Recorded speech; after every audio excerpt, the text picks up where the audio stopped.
Hello, my name is Yazmin Munoz, and I'm a fourth year double majoring in global health and molecular and cell biology. And today I want to talk about one of my topics of interest, which is making better decisions in the cancer care of Hispanic and Latina immigrants. To start off, these women are suffering more when it comes to the incidence, diagnosis, or mortality of cervical, breast, or endometrial cancer, and that decision making during patient health provider interactions is a key process influencing preventative care and cancer treatment.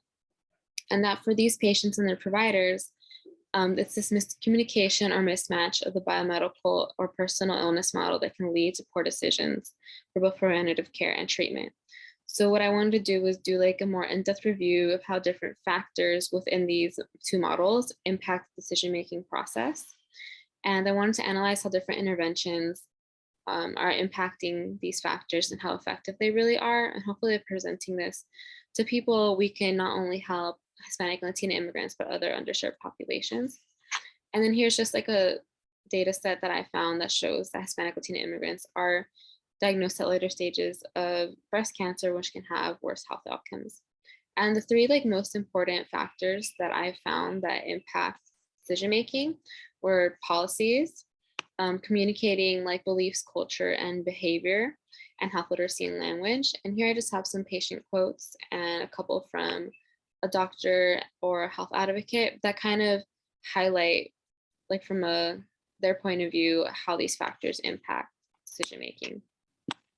And I did find that some interventions and strategies were definitely more effective than others, such as state policies, changing cultural perceptions, community health advocate models, and community health workers, and Hispanic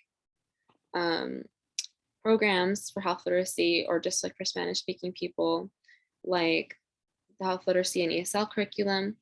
And so with like these morbidity and mortality rates, we found there's less usage of preventative services, compliance with doctor recommendations, and misunderstanding of medical information because of these factors, elements that are rooted in both the biomedical and personal illness model. So it's really important to target these together because they're too interconnected when it comes to decision making and patient provider interactions.